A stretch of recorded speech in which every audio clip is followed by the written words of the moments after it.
What's good, my people? Yo. This Big Tone from the Chronic OGs. I got my brother, my co-host Smitty. What's good, Smitty?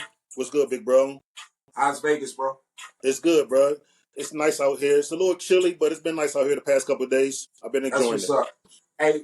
Hey, everybody, I'm telling y'all right now, I got one of the funniest dudes out there. If y'all don't know this brother, I've been following this brother since 25, 30 years, man. I remember watching this dude when I was in college.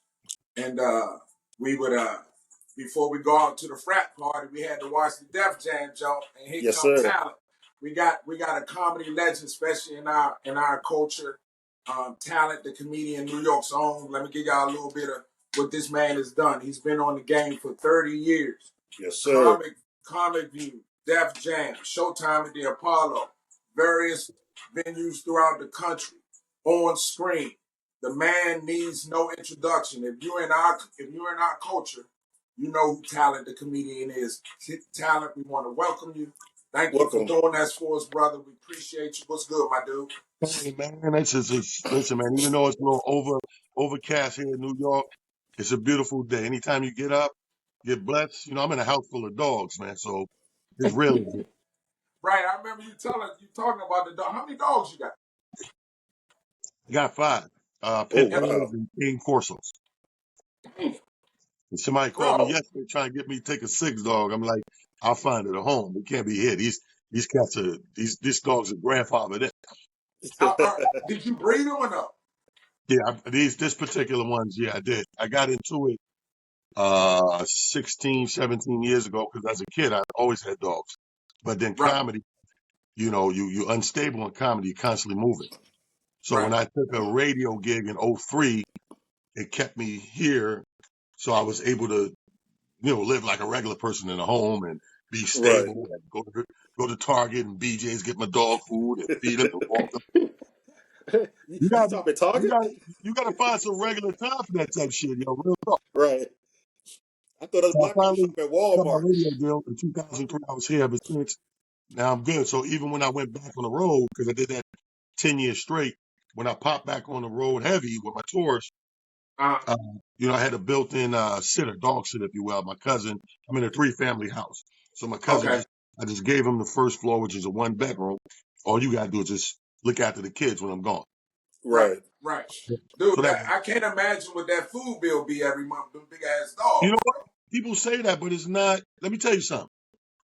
People say that, right? But you can go, I literally spend let's say $1.50 a month on food. That's That not ain't bad. nothing. You For take a 5 big ass you take a dogs? real kid to McDonald's one time. Right. That's a that's almost like 2-3 weeks of feeding my dog.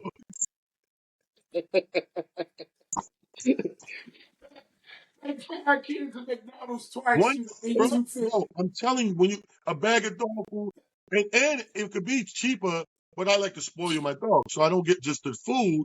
I get the treats. Right. Sometimes I'm Right. buying them some extra. They get 2 kind of treats. They get the kind of the chewable rawhides to keep them busy for a while for they good for their teeth, and then they get a real actual tasty treat. But sometimes you go ham. That's the only reason my bill is at least $1.50, $1.60 a month, and that's $5. Now, That's you not bad take at all. one kid. Are you doing Costco or no? Well, I used to go to BJ's, but now Target is closer and simpler to get in and out, and they carry my joints. They carry Okay. the foods ever, and it's a reasonable price. So, like I said, I might pay 10, $12 more than if I went to the Costco or the BJ, but it's just a little more It's more hassle to go to convenient. the big store. Yeah, you don't Yeah. need it. And what projects you got going on in 2024?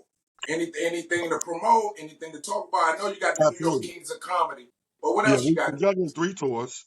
First of all, so I got the New York Kings is still currently on tour. Me and my cousin Ed Lover, we got the Oh. comedy club tour. So we go to all the comedy zones, the improv, stuff like that. And then as a headline of my own touring, I do them 3 tours going at the same time. I'm in the middle of juggling. Not to mention, constantly I produce about on an average 10 to 15 shows a month with For or other without me. folks? Just Just the just background. just as a businessman who got a marketing company and an advertising company and a promotional company and a booking agency and management. So I do everything that this is how smart I was early on. everything I needed for myself as an artist, I said I need to own that. So Mm. Right. I know I need an agent and a manager. I need to open the agency. I know I need marketing. I need to open a marketing firm. I know I need that. So about 5 things, comedy clubs included, I start opening the things that I knew I needed as an artist myself. And then fast forward, now I'm the conduit of the other comedians coming behind me who need these things. So how big is your team that you got working behind the We scenes? 12 deep. We're 12 deep. This weekend in particular, tomorrow morning we load up 10 bus loads of 55, bus hold 55 persons. We got about 700-800 people we're taking up to the Catskills for our annual ski trip weekend getaway. Okay, So That's nice. what's up right there, bro. we'll Yeah, load up that's in the nice. morning. We won't come back until Sunday evening. That's what's Okay. up. And you say you going where to the Catskills? Catskill Mhm. Mountains. Mm-hmm. Up in the mountains, Catskills, where the snow at, baby. And it's funny because we always go look for the snow, but black folks don't ski. That's right. You saw me shaking my head, right? Hey, The Tony. Going up there drinking for the party. party, And we got yo, a DJ up that's why there or they something, go. The hanging out in party. the pool. The drinking, the food, the partying, the music, the chicks, and everything. We going for the camaraderie of a bunch of black folks getting together on a positive level. Ain't nobody had to die. Ain't nobody getting sent away. We just, our folks, our culture getting together. And we keep them busy and entertained. Comedy's the grand finale, but we give you, Right. this year, we got the 50-year hip hop Melly Mel, Furious Five performer, Grandmaster Flash, DJ Hollywood. On the R&B tip, we got the Foursome D's, Glenn Jones, bunch of stuff. We got the pool party. We got the afternoon Wow. party. We got the late night after that I DJ with my slow music. So it's Okay. nonstop, Hey, good time for the weekend. let me tell you a funny story about the Foursome D's real fast before we continue. So, Rob about to laugh. So look, it was I me, already know where he going. Rob, my boy B, and my boy O, right? Right. So we like 14, 15 years old. Remember Love is Tender a love. House Oh yeah. and Oh, Tender tender love. Love, right? Mm-hmm. So look, Tyler, we used to call chicks on the three-way by the three-way by the three-way by the three-way. So it's four of us on the phone. And all four of us start singing to these chicks, bro, real talk. And the only thing we sung was Foursome D's songs, bro. Yes, sir. Love is a House and Tender Love, man. Hey, let me ask you this real fast, so I don't want to take up too much of your time. That shit is funny. How many more is the Kings of Comedy gonna go throughout the year? The New Oh, York well, Kings of Comedy. yeah, what's funny? Here's the thing, man. A tour um, is really based on supply and demand. Okay. So it's so many places to hit. You don't really want to say, like when people come out and go, oh, I want to do 50 city tour. They pretty much got the cities down that they specifically gonna go to, and that's it. Right. They're not going to. So they're saying, hey, if you're in these other cities and you could drive 2 hours to get to this main city on the list, that's how you're gonna see us. Right. We're not like that because we're comedians. We have the exception to the rule and the capabilities to go into Tuscaloosa because Tuscaloosa has an improv that hold 300 people. So let's go in there, Mm-hmm. let's do 5 shows through the weekend, and we make our 2,000 people. You know what I mean? Like, so the supply and demand is how long you go. And this tour, even though it's going right now, it keeps cycling like any other tour. Remember back in the day, the rappers, they would go on tour like Heavy D and they'll go on tour, then they'll come home. Then the next year they go on another. They just Right. keep circling because the demand is there for the supply. We got the Right. supply, but if the people want to see us, we keep it going. This thing originated. A lot of people that don't know the history. This thing originated on the backs, my back originally in 2000 on my birthday. The first I heard of New York Kings of Comedy is when we met a few Yeah, weeks ago. this year. But I didn't, and then, doing my research, trying to be as prepared as possible, my brother and I, man, y'all been doing the New York Kings of Comedy for a minute. Since like Yeah, we 2000. started 2000 exactly. My Mm-hmm. That's birthday what's is May 9th. I think we Yep. picked a Friday. I got the poster down in my office. I think we picked a Friday, May 8th, day before my birthday. We kind of used the birthday to piggyback because my birthday, since I've been a comic, has become its own business entity. So the okay. month of May is a very hectic, busy month. I do the whole month. So even though my birthday's May 9th, we go from the first weekend to Memorial Weekend. You know, we try to hit as many every year is different pocket of cities, at least 10 of them, you know, Right. go throughout the month and we hit. This is the fourth time, one, two, three, maybe fifth round that we're on with this tour. Because if you look at the beginning, it originated with 5 of us. Okay. When we came out the third time, I want to say the third time coming out, we decided to come back out. We having these meetings, what we're going to do, how we're going to do it, how we're going to launch. And there was a discrepancy already with one of the guys. So we were like, okay, we're having a meeting, see what we're going to do with him. One of the things we came back with the third time that wasn't there originally, I own the right. Me and my company do all the legal work with it and rights wise and everything else. Everybody just go out and prosper and be themselves. But when we came back, they were like, one of the stipulations, the group was like, you know what? We want to come back. We're ready to come out. We just want one major, change. And I was like, what is that? It was like, you know how you have the final say. And I'm like, yeah, we prefer to be a democracy and vote on everything. Every issue we come up with, you can't just veto it. The majority rules. And I ain't got no Right. problem with it. I mean, think about what you're saying. Live by the sword, die by the sword. Like, the owner's the owner, right? So we went into it that way. Soon as we started to make the preparations and put things in place, they had a problem with one of the guys, and that's how they voted Gerald Kelly out. Mm. Okay. So right after that, we were like, listen, before we vote him out, because we definitely weren't ready to go to 4. We just thought we needed the 5, and that's what we were used to. And they were like, well, Capone was like, well, what do you think about Mark Vieira? He's a friend. He's funny as hell on our level. He's going to bring each other a mixture of audience. He's going to Right. get more of the urban black audience.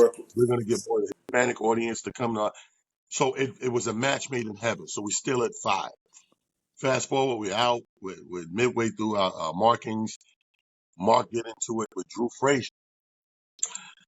Drew Frazier crossed the line in the green room. They get into it over a few dollars or whatever, and Drew grabs a fucking steak knife from off the table with the food and everything.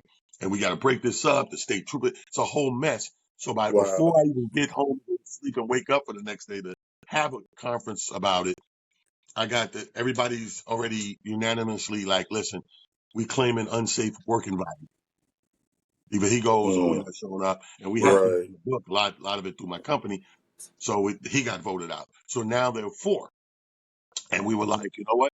Let's recalibrate. Let's get used to this 4, make this 4 work best in our knowledge and da-da-da-da. And actually, we were as a manager before. The 4, everything flowed like it always been like that. You know what I mean? Right. So that's Right. where we are now. Rob Stapleton, Capone, Talent, and Mark Vieira. Mark Vieira is hilarious. I never heard of him before, a few weeks ago. Dude had me in stitches, Yeah, bro. he's funny as hell. You heard of him before, Rob? Yes, sir. Yeah, he's Oh my funny as hell. God, bro. He was telling Hey, the story about his grandma. I could not stop laughing, and don't dog. sleep on Rob Stapleton either. That He dude is was, yeah, hilarious too, bro. I know Rob Stapleton. He wasn't Yeah. there. Talent, he was sick or something, right? He didn't make it to Atlanta. Oh, Rob, yeah, Rob had, Yes, he thought he had COVID, but he was just sick. right. And So then he didn't make it to the Capone was Atlanta. messed up with his knee. He had to just sit there the whole time. It was hilarious, bro. It was funny, man. It was real funny. Yeah, Tyler, let me ask you a question. Out of the 4 guys, in your opinion, who you think the funniest out of you 4 guys? Out of all of us, clearly, nobody fucking with me. I told you, bro. He asked me. I said, bro, what you think he Ain't gonna nobody say? fucking with me. It's not even, what's funny is I got a guy, my right hand guy that works for me the last, I don't know, 15, 20 years.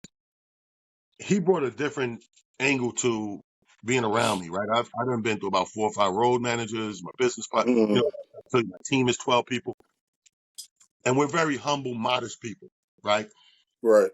So, barring you asking this question, you would never hear me just blurt this out, a normal talent, right?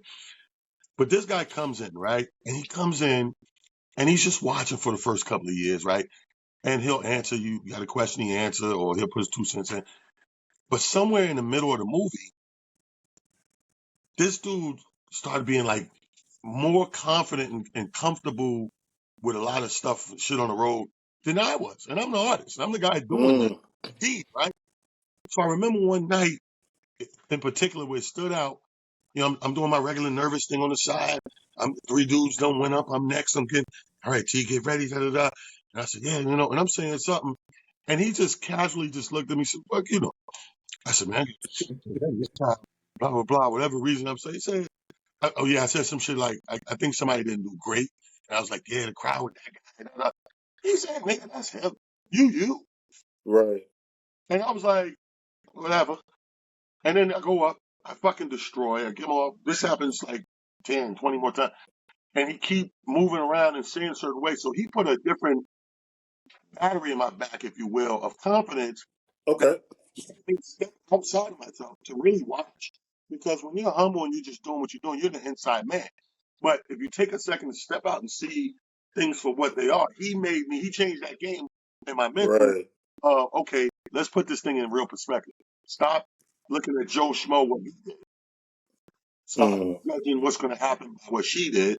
Stop Right. worrying about what the crowd is. You're you. You're going to go Right. up there and you're going to be you. And it's something about you.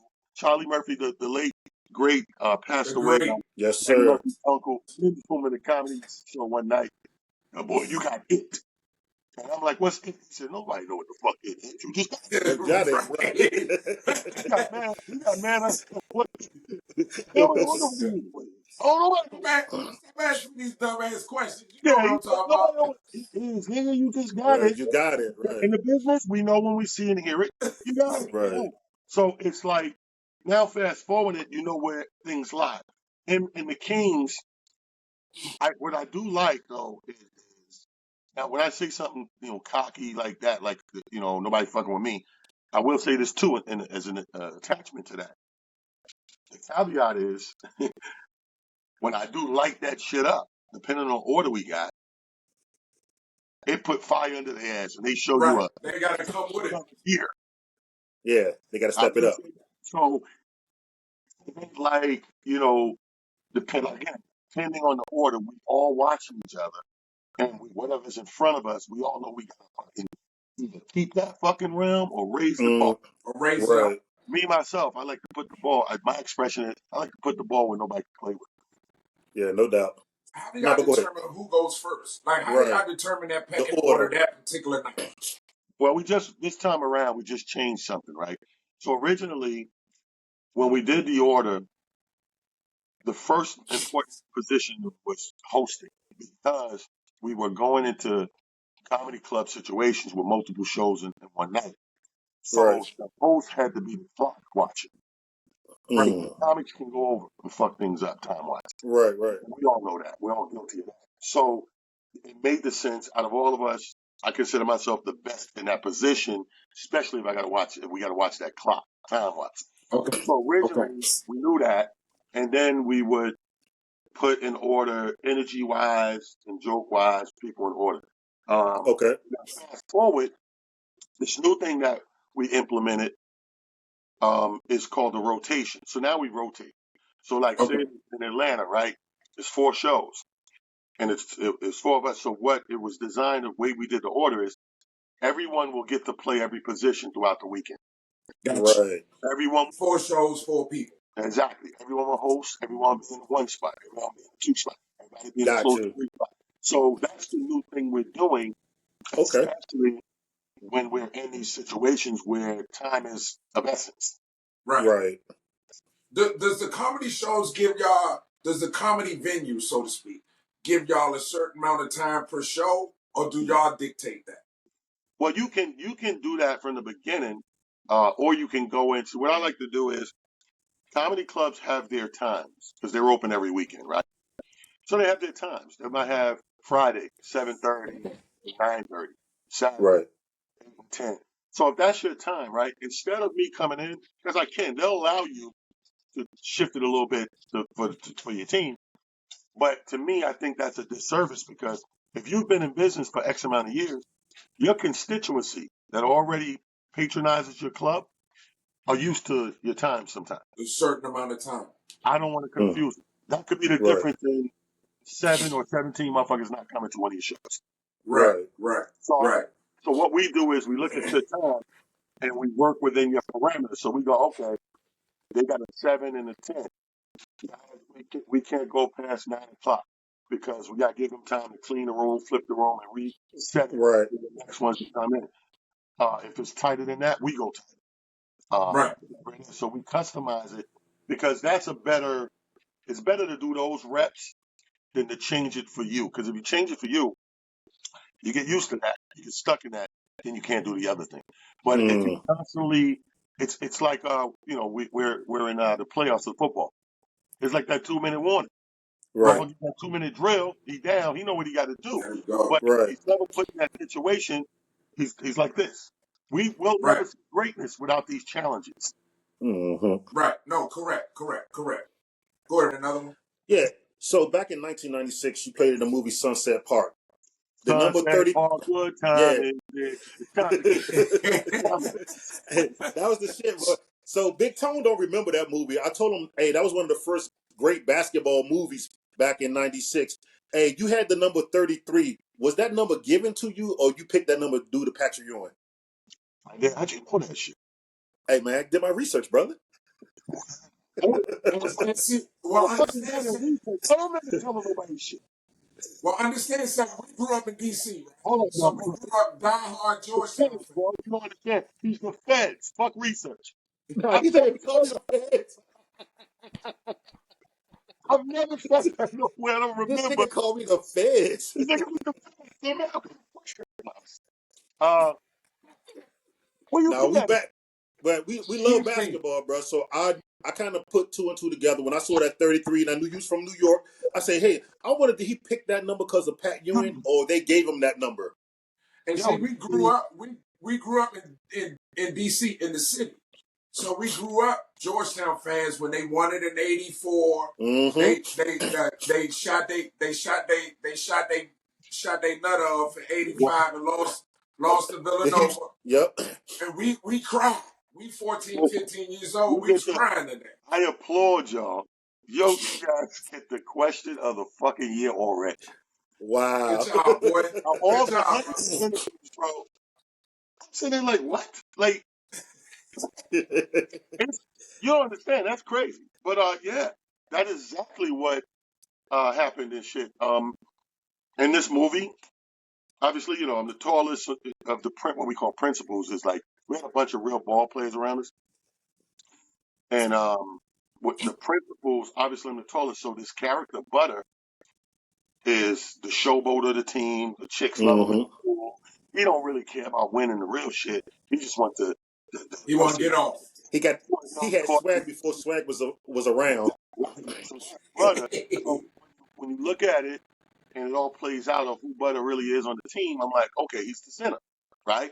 So I'm playing the Mm-hmm. center.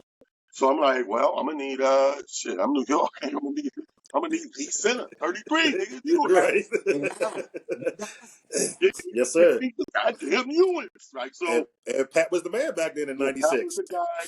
And being a New Yorker, like right now it's funny because this is a different New York now. Like the other night, Right. we're in my bar and we're betting drinks and shit because you half the room is for the Nets. They in Brooklyn now. they Mm-hmm. played the other night. So they in Brooklyn. The Knicks played the other night. So us Right. Right. diehard Knicks is in there with all our shit on. And it's the funniest thing because but before the end, the shit was going back and forth. So the first quarter, I lost by 2 points. I had to buy the drinks. Second quarter, by the half, we up by 1 point. I get the drinks. Third quarter, Mm-hmm. Right. they get the drinks. Final, we win. So broke even to say all You that, but broke even. Knicks got the win. But drunk as hell. That's exactly why I wore number 33 in honor That's of what's Pat up. Ewing, one of the greatest Knicks we ever had. Yes, Did sir. you have the what color were they? Orange, blue, and white Adidas Adidas. decades. You know what's crazy? I have a feeling now. Speaking of Atlanta, right? You know that store down in Midtown? Um, what's the name of the store? Got all the vintage sneakers. Oh yeah. I bought a pair out there. I know So what you're every talking time I go to Atlanta, 9 times out of 10, I try to take some time, go over there, stock up on 10 pair of vintage joints that you can't get nowhere. And I Right. take them home. By the time I get home, the box will be there. Put them up. So I got some Bo Jacksons in there. about. Wow. Mm. I got some limited edition FUBU suede Pumas. FUBU suede Pumas. I got the Johnnykins. I got the original the Oh, you just asked about, and 2 pair of Johnny Dawkins joints, and I think it's one more pair in the K Swiss gummy bottoms with the black oh, K with the gummy Are you a bottoms. wow. sneak? You a sneakerhead? You know what's only vintage. Like I Only why these vintage. cats get all the Jordans. I never liked all the Jordans. I like Right. it's about 4 pair of Jordans I buy Yeah, forever. me too. Me too. The All else, ones, the threes, fours, and then whatever with the 11s. yeah, I like the the ones 11s. go without saying. Like the ones are the ones. You know what I mean? I got a pair Right. of them. Right. You know, I played the Garden last year, and the box is still right here in this office. I said, you know what? Let me break these shits out. And it was dope because you see right now, Brunson is killing it, right? So Right. Brunson's father, Rick Brunson, who played for the Mm. Knicks, extent too, Lady Temple. we like this. Oh, Okay. that's what's up. So him and his wife gave me a couple of tickets one time. I went to a game, brought my peeps out, and then they advertised April Fool's Comedy Jam coming to the thing, and Talent's on the bill with some more. That's what's up. And it's me, Arnest J, Bruce B, and Lavelle Crawford and some more. So Mm. he hits me up like, yo, you at the Garden, B. I gave you tickets, give me tickets, right? No problem. No problem, sir. So I know the promoter guy, good friend of mine. I've been working with this guy, Bill Zavaris, for like 20 plus years. So I hit Bill and I'm like, yo, Bill, these are a special couple. I need some tickets, but I need one special pair to be dope. He Right. said, he smacked these motherfuckers, 12 o'clock, front row. I'm talking knee to the stage. Like, so when I come out to the rah-rah, I look out the periph. I come Boom. out, I always intro with my biggie, right? I come out with my biggie. I look, the place going crazy with the biggie shit, and I look in this Brunson and wifey. I'm like, oh, I got to put the ball where they can't Ball. play. You can't reach the ball. Then you Bro, can't I play put with it. that Hey. ball on the roof, son, and then me and the dude I tell you about, we just sat back to watch the next 2 comics. They were good, but they steady trying to get the ball off the thing, though, right? You know Right. what I mean? Right. Right. It's like they winning, but they winning by free throws. Ain't nobody hit a 3. So, Say you shooting threes, they shooting free throws. so my man, like after the Interesting. second one, my man's like, let's go uptown to our little bar, man, and drink. And, mission accomplished, bro. I said, yeah, Right. you're right. We get out there, we go up to the bar, like we wasn't just rock stars in the fucking Garden. See, that's Right. us. That's what the cloth we cut from is like, there's an expression, act like you've been there. So Exactly. I'm never super excited more than I am excited. Like, and then once I'm done, okay, I can go and sit with the Lower East Side. Like the people ain't got shit because I come from not having shit. And Right. it's funny. I coach high school basketball, and you see these days, kid hit a 3-pointer, ain't never hit a 3-pointer in the game, and he doing all of this and all. And I'm like, bro, act like you made that before. You letting people know that this one shot excites you to death. Like it's first quarter. Like what are we doing? You know what I'm saying? So I feel what you mean when you say, act like you've been there. Don't get too high. Don't get too low, Right. especially in public. Um, who was your comedy inspiration? Growing up, when you decided I want to do this for a living, who was the guy that you said I'm gonna mirror my game after him or Um, her? I don't think it was. See, that's the thing. I think that's the difference in me and a lot of comics. Is when I fell in love with comedy.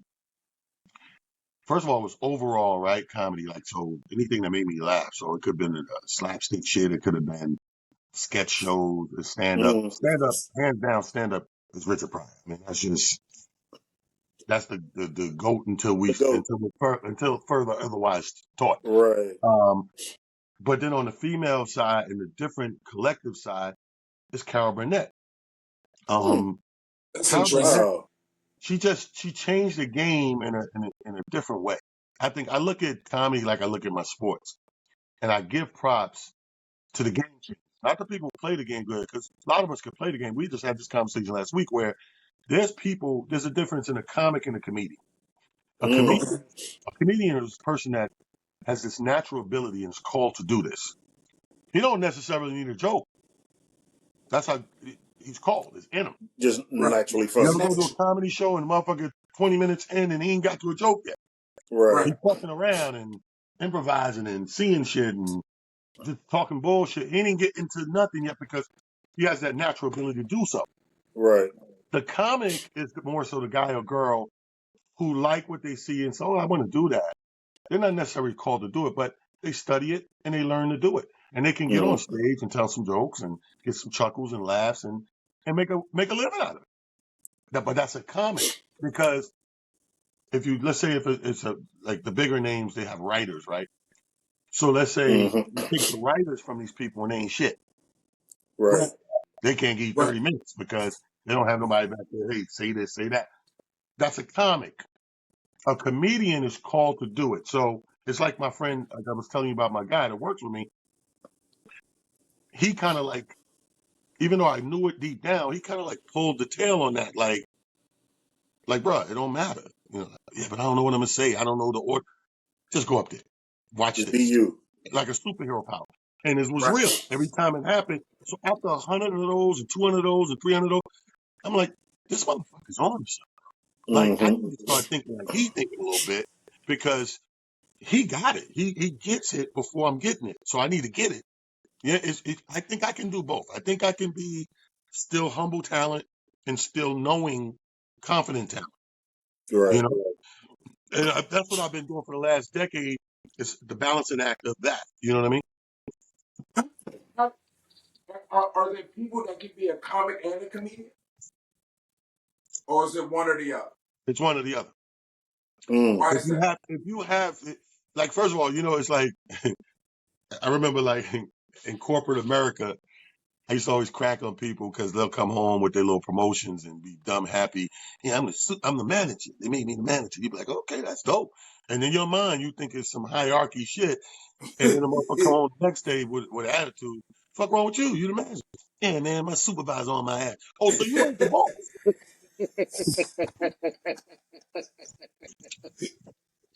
So think about this analogy. Think about this.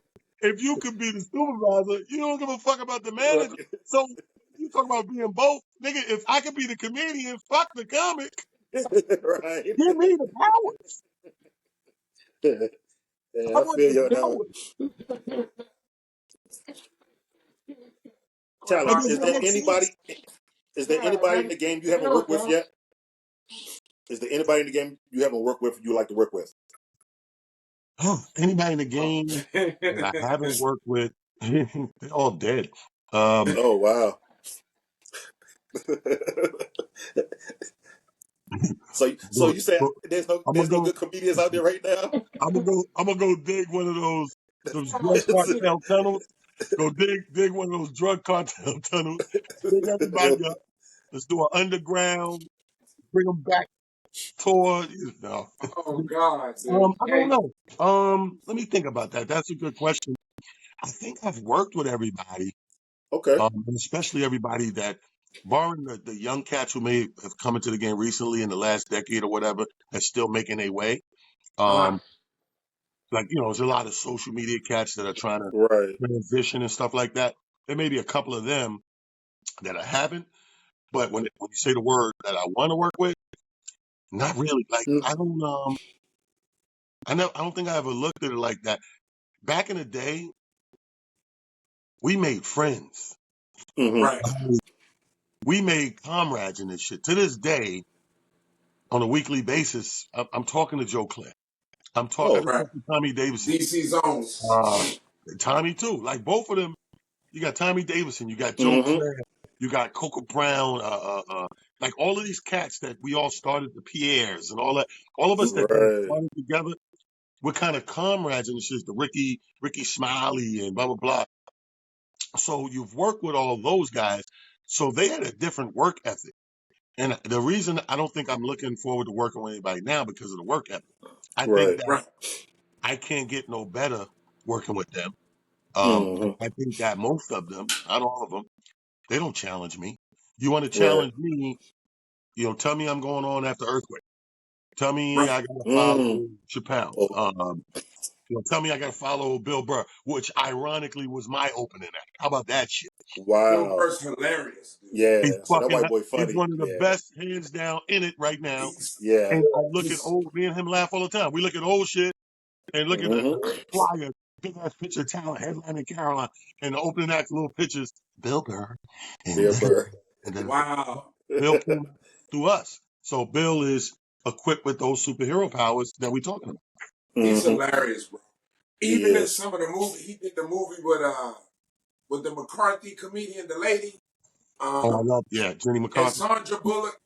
When he had the crazy family or something, That was bro. the Heat. The Heat. That was the Heat when it was the The Heat. FBI Yeah, agent. yeah. It was the He was cops.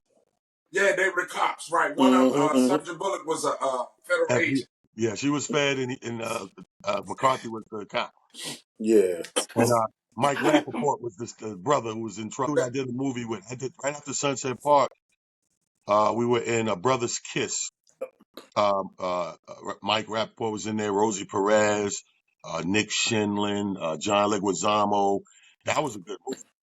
Do Yeah. you The want to guy, do any more movies? down the line, I think so. I'm in it, like I said from the beginning of the interview. I'm into ownership. So Mm-hmm. Right. I step back so I can, I did that shit for a good 10 years straight. So then I stepped back, learning how to write it, own it, direct it, produce it, and do my own thing. So my first projects, after COVID derailed them for a few years, this year in the fall of this year, we finally start back up with pre-production of I got 2 or 3 documentaries I'm doing first. I'm doing one about comedy in general, obviously one about following me through the hip hop era introduction into comedy. You know what I mean? And then I'm doing another documentary about black people in America, the white America thing called Nigga Check. And it sounds crazy, but it's gonna be, I guarantee you it's gonna be critically acclaimed, bro. Because it's something that we talk about that white people have no clue that we talk about. Right. And we always talk about those of us of our culture and our color who start to get ahead or be big or whatever and get checked by the powers that be. Some Yep. shit happens. Oprah's Mm-hmm. on that fucking list. Remember when Oprah went in the store and the white lady kicked out the store like, bitch, you can't afford this. Right. Not Mm-hmm. Right. knowing it's fucking Oprah. The bitch Right. owned half the globe, bitch. You know what it is? So, nigga, so those 3 documentaries, I'm gonna start the pre-production back up. I'm gonna simultaneously do mine and the history of comedy. It's called the history of black comedy, but blacks crossed out. So the history of comedy, because the transition since the '90s, the difference now is there is no black. Like we have taken it all over.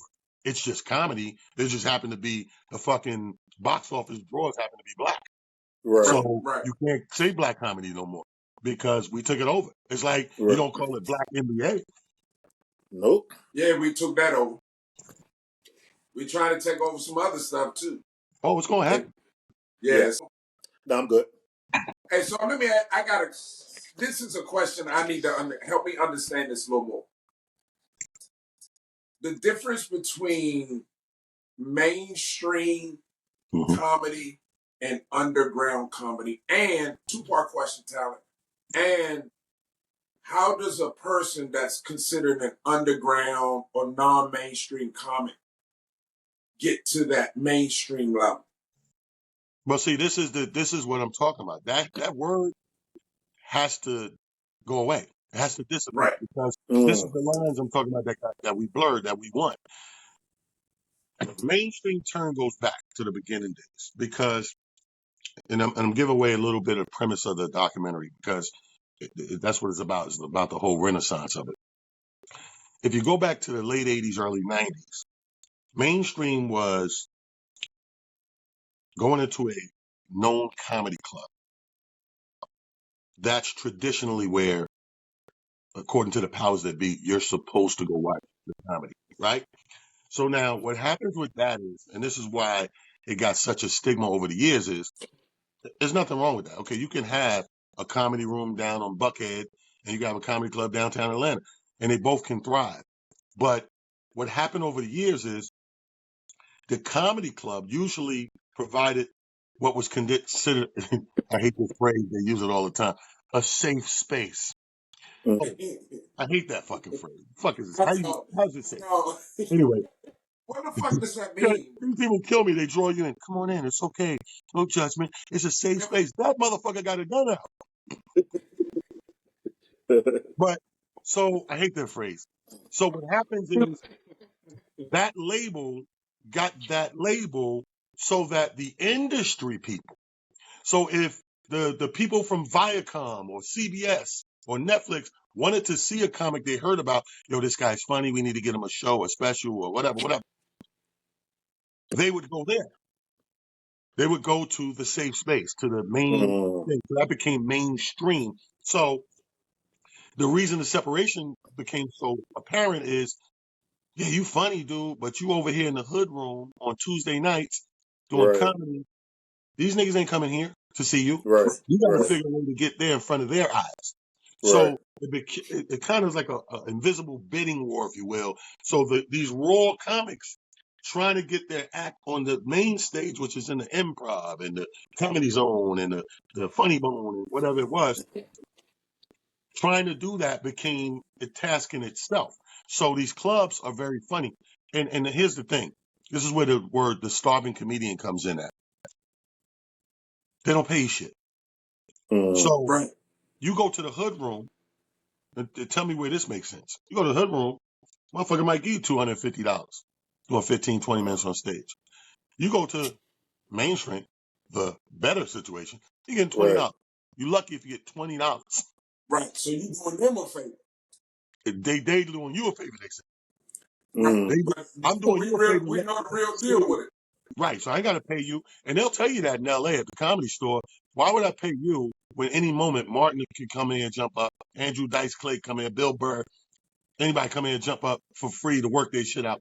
Why would I give Right. you any real money type of thing? Now, what happened is, here come the 90s. And this is my whole point in the documentary, the renaissance of it. Here come the 90s. Here come a show called Def Comedy Jam. You got a lot of other shows on that's helping this movement, but Def Jam was on HBO.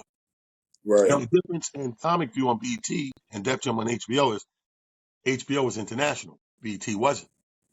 You know what I mean? BT wasn't in Spain in the white girl's living room. HBO was. You can Right. subscribe from every. HBO was Netflix before Netflix. You know, and Right. Showtime. These are places you can subscribe from anywhere in the world. You can do that with regular television.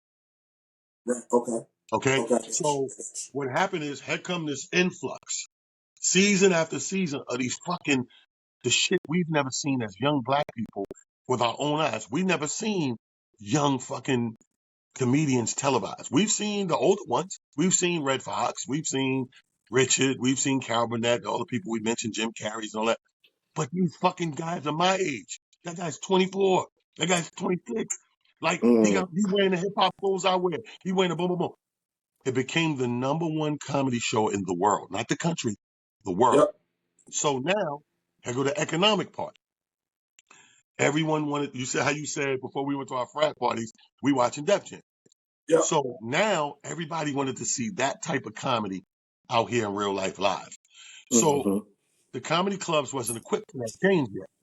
They didn't have a lot. They didn't like a lot of us. They didn't have relationships with a lot of us.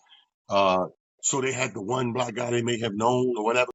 So more and more rooms that we call them popped up all over the city in the Jersey, and this Chicago, and Detroit, and LA. And it drew the business away from the traditional comedy to Okay. these rooms we call them, Right. Right.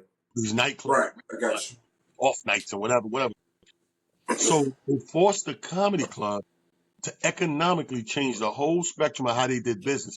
Now, to get people in there, and this is before they wisened up, to get people in there, they would do what we call paper the room.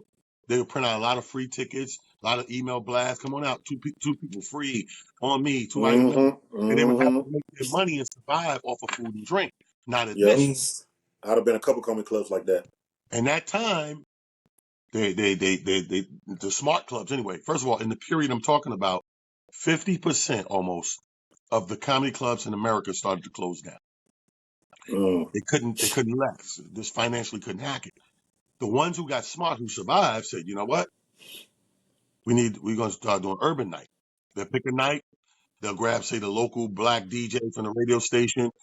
They'll get somebody to host that new comedy and book the comics or whatever. Black Night became the surviving night. Now they making money. You know how we do. We spend for our entertainment. That's how we are. Yep. So they're making money again, hand over fist. They take that same formula and go, you know what? Maybe we need to let some of these niggers headline a whole week. Say the whole week. And fast forward, here we are. Here we are. Mm-hmm. So you know I gotta ask the question. First, I'm gonna tell you, man, dude, this shit is a pleasure. I appreciate you once again. We appreciate you, yes, sir. Nothing but love. You know, us thing, and to have somebody like you come on early in the game and give us your time, man, it's nothing but love. And like I said, I've been following you. I remember when you had the overall jumps with the BBD jumps with comedy. with the one with a little button hanging off the side. Nah, the overall jump with the only one button up and the other one that's what I'm saying. Yeah. I remember those Everybody thought that was a backup dancer for somebody. Right, and with some Timbs. like Bobby Brown, backup dancer. I had some overalls on with some Timbs on and shit. I remember those days. Singing my prerogative. So the turnaround. I was an honorary Fuchs-Nicket. Oh, Fuchs-Nicket. What up, Doc? Come on and do this for us, man. You just explain how busy you was, man. I appreciate you. Yeah, we appreciate this, brother. Let me tell you something. You already won. This man hit me with the question of the year. That alone makes it worth it, bro. I can't believe it. Good, man. Good. Yeah, that's my brother right there, bro. That's we want to get some good content out there, but we don't. And this is new for us. So research is imperative. We have to be able to have some information on these people, such as yourself, instead of just coming in here babbling, thinking you're gonna tell a couple jokes. No, we want to know your story. Y'all just bug my phone, son. That's it. Just bug the phone. Niggas are fans, man. Who the fuck? I'm talk to everybody, man. Nobody ever. Hey, man, just put shit. 2 and 2 together, man. That's it. You better do, because that's some shit.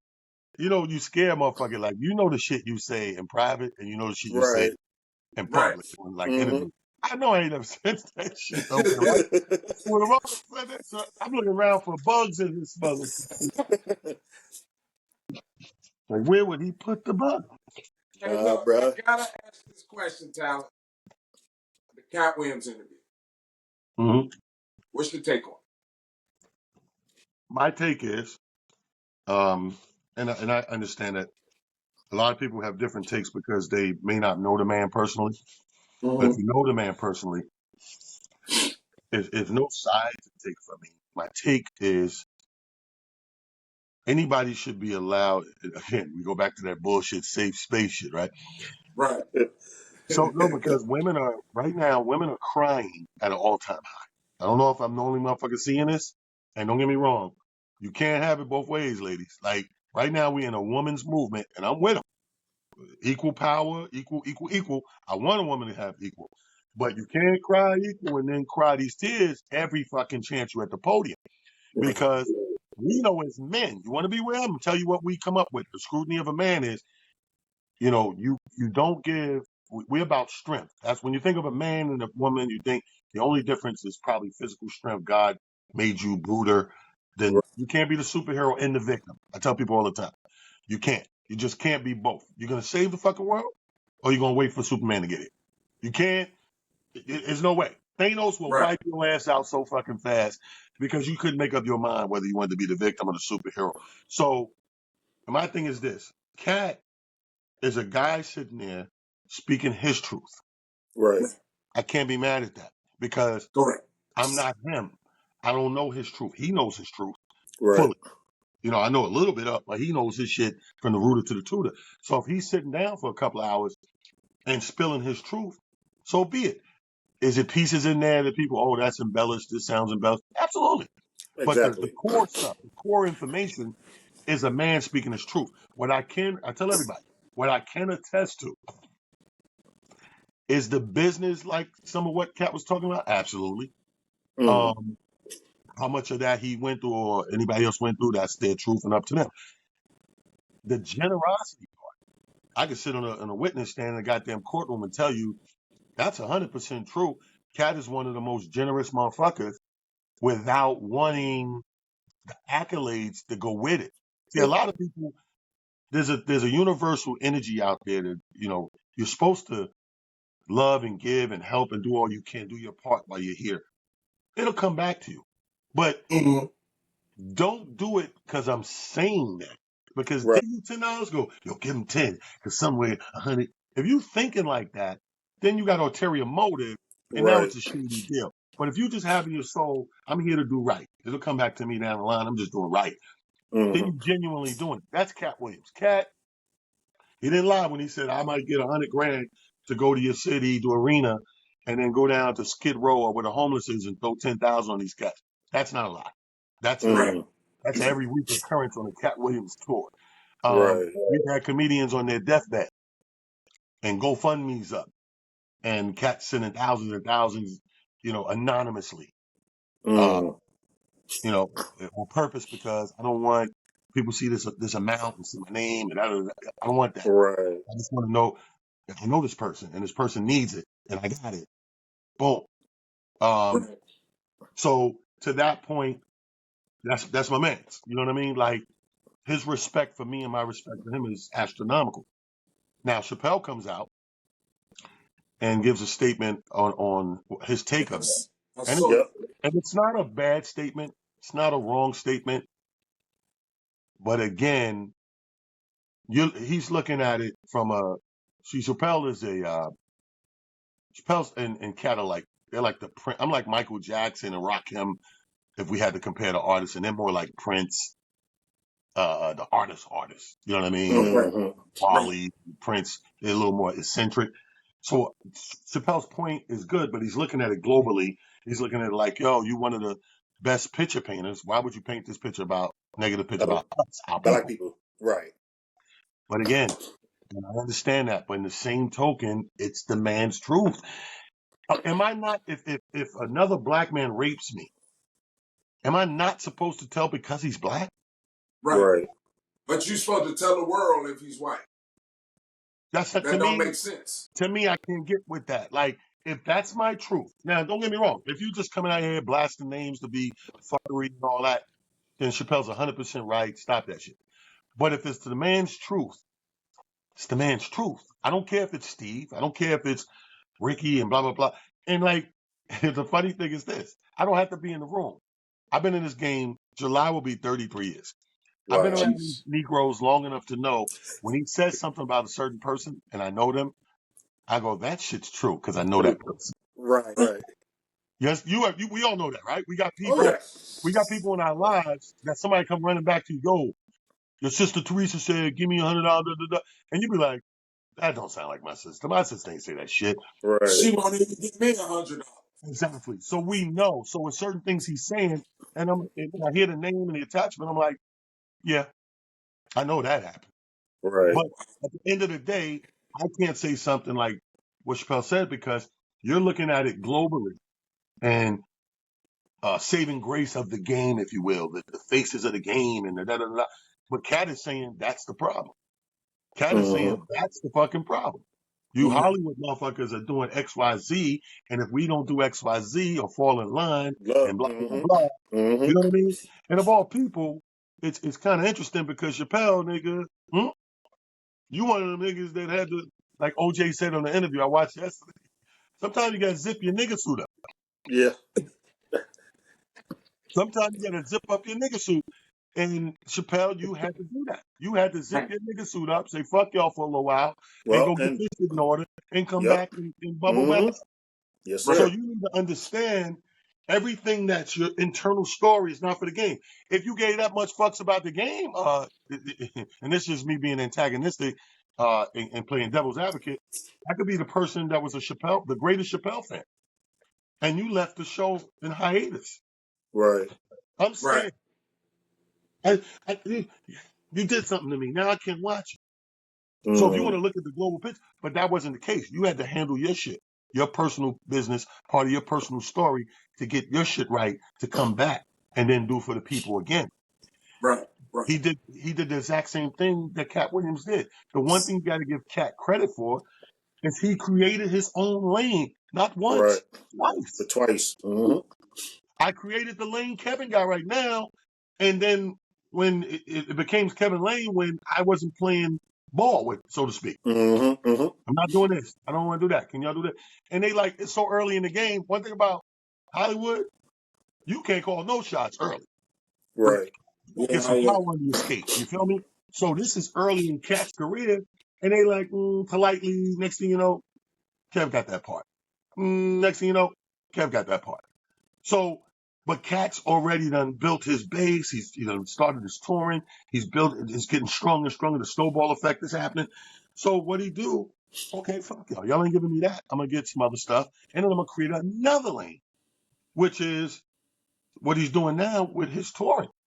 Right. You know, Yeah, he's amazing, man. He's just flat ass amazing. And he's an amazing, amazing, amazing storyteller. But I gotta so that's tell what. you, you done told us some good shit today. You a good storyteller too, my dude. Oh, listen, man. Yes, sir. But that's what I'm. That's what I mean by back to the difference in a comic and a comedian. Right. You Right. get a comic on here, bro. This shit gonna be straightforward, preschool application, job application, interview. Yeah, I was born in 1962. My mom made grits. Um, And your I dad remember, made sausage. I remember because I like Farina. And that morning, you don't want that shit. Uh, You want a comedian that could tell these stories, but at the same time, where's the lie? This is all valid shit I'm telling you.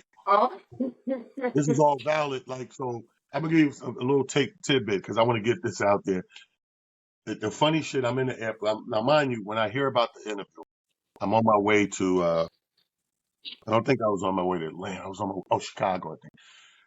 So I'm in the airport. I didn't, my flights from New York always at fucking 6 a.m., 5 a.m. So the night before is you don't sleep, especially if you're working. You stay Right. up, you pack your bag to the airport at 3, 4 in the morning. So I'm like this. I got this shit, I got the headphones on, and somebody had text me, "Oh, did you see the interview? Did you see the interview?" I'm like, nah. So I think, you know what? This is a perfect time to put this shit on. I just put it on, put the phone in my pocket, and I'm just listening. When he gets to fucking with Rickey Smiley, as sleepy as I was, I started laughing. My eyebrows went up, and I was like, good. Fine. Because here's the thing. Rickey is one of them dudes, man. And I don't know where this started or where it come from. You're one of them dudes that strike me like you lie when there ain't no reason to lie. mm, Hey, that's what I ain't Don't get me understanding. wrong. Lying can save your ass. I get it. I get it sometimes. But I don't like niggas that lie when it ain't no need to lie. right. I Right. don't like that. Like to me, those are the scariest people that will do anything. Like if you They'll lie flip when on there's no you. reason to lie. I'm watching, and you can go pull this up. Anybody watching can go pull this up. There's an interview with Monique and Rickey Smith. Now, back in the 90s, we did an HBO special called Snaps. Yep. And it went viral recently in the past few years. Since COVID, it's been going millions and millions because the young people are finally getting up on it who didn't live it. Like, oh my God, this is crazy. What is this? So it's going viral, right? So one of the things in there that stands out the most, the part of the clip that went viral the most is Monique does this joke and says, your mother's so old, her titties shoot powdered milk, and she go poof, and the Right. powder comes out, the place go crazy. Now, mind you, nobody out there is a snapper. Only people that snappers out there. My team is just me. I came up that way. On the other team, it's Tracy and Michael Blackson. We all come up together snapping on each other in the clubs and all that. They Mm-hmm. got 2 snappers. We got technically 1. But me and my man Will, we snap all the time. We wrote the fucking book on it, literally. So I'm writing and giving my partners snaps to say, keep them in the game to win this game. Mm-hmm. So one of the toughest ones was the powder one that I wrote and gave to Monique. Do you know he interviewing her and that this comes up and she goes, yeah, the thing we did snaps is going viral and it's out there and it's blah blah blah, 20 million views and all that. And he goes, yeah, and the thing with the powder. She was like, yeah, man, I did that thing with powder, man. People are sending me messages and da da da da. And he goes, and she goes, yeah, I think I forgot. I think Talent gave me that joke. Whatever. This nigga out of nowhere. Nah, I give it to you. Remember, I'm sitting there watching the interview Oh, going. wow. So she goes, Whoa, that's what Talent gave it to me. No, whoa. Sorry to interrupt you. Whoa. So he stole your shit. he's still in the credit for my He's shit. still in the Credit credit for it, for your right? shit. Making up a whole nother story, bro. The nigga went into a story. She was like, she did this shit like, I thought Talent got, nah. I went to the store. Remember, I went to the store. I got some powder. I told you do it like this and boom, boom.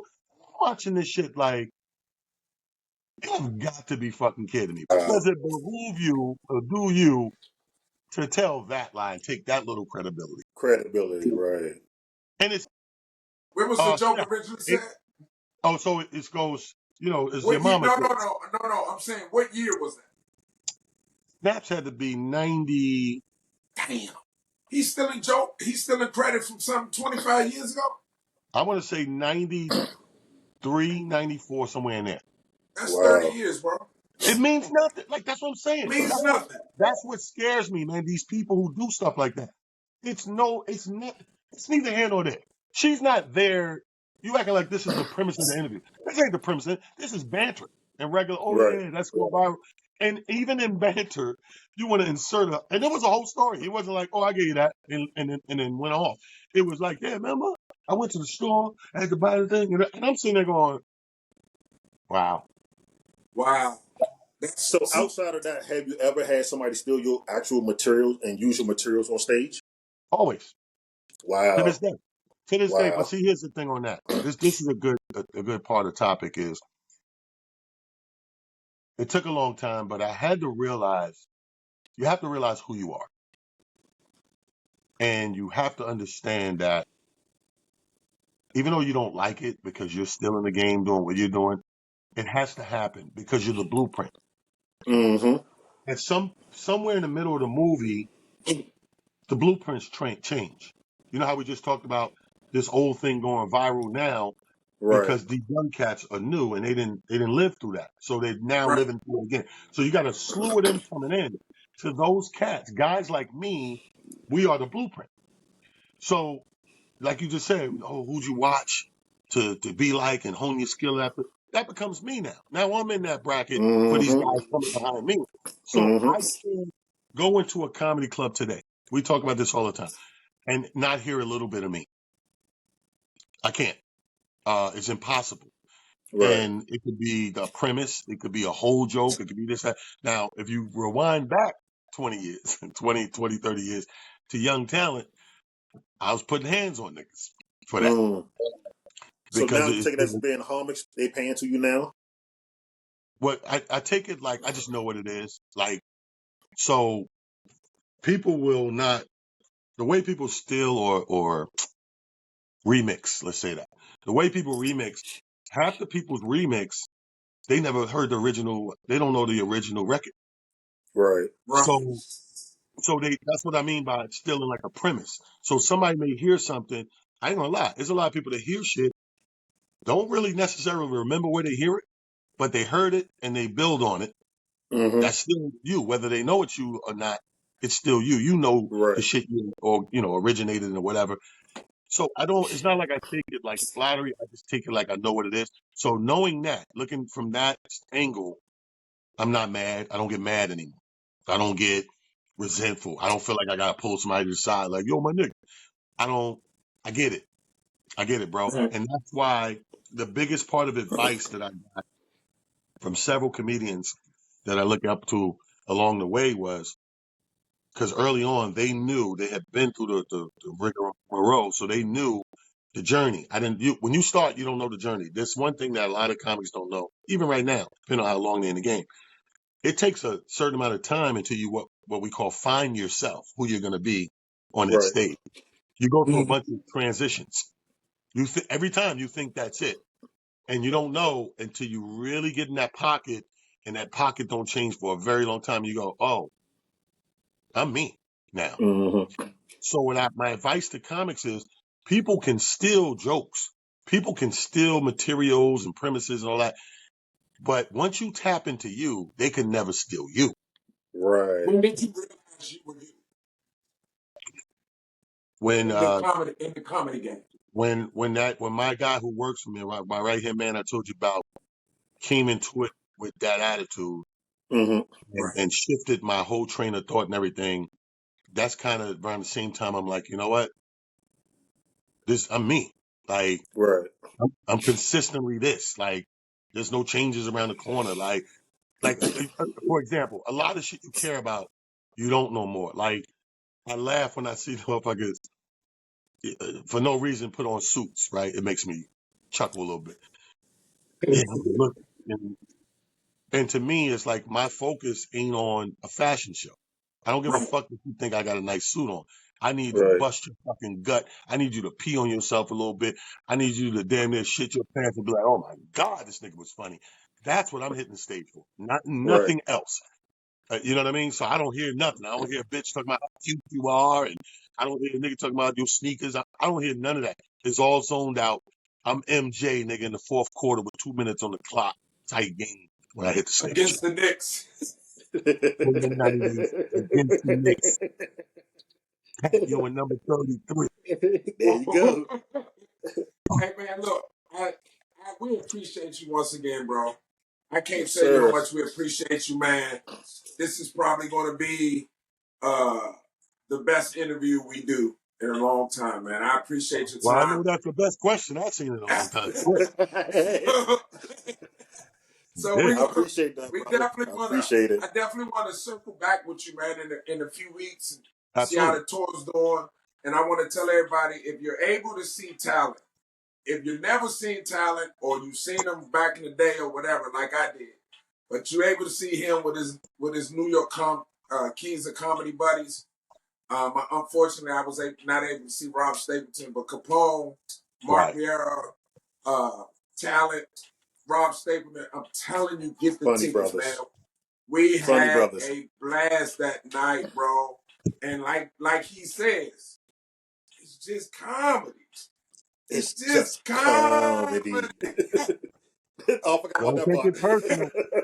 Look. Don't take it personal.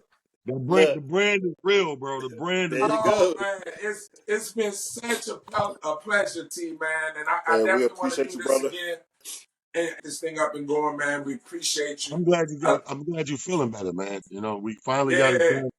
You know, Yeah. people don't understand what goes on behind the scenes. This man had diarrhea for 2 weeks. Damn, why you put my brother shit out there And like that? we were supposed to do this 2 weeks ago, and he what happened is he didn't know he was in a Target. No, Walmart. Walmart. He was in a Walmart in Atlanta, and he went to oh, bend over to get a bag of Hot salt. Cheetos. The A weather, bag the of hot rain, and the Cheetos. ice, and he shit on himself, and we had to push it back 2 weeks. So I'm glad we got back to it. I'm glad you're feeling better. Yes, sir. Hey, He Tyler, put a we appreciate fuck you, brother. Atlanta, my Atlanta. My Atlanta. He said, fuck Atlanta, it's my Atlanta. Oh, shit. on that note, I appreciate you, man. Tyler, we appreciate you, Chronic bro. We love you, OGs man. podcast. Keep I'm doing what you're Big doing, Tone, my brother. host Smitty, Yes, sir. and my Peace, y'all. main man, Pots and Pan, one of my new best friends, my man Talent. I appreciate you, T. Salute, Kings. All right. Thank you, Salute, brother. brother. I appreciate you. You got it. All right now. All right.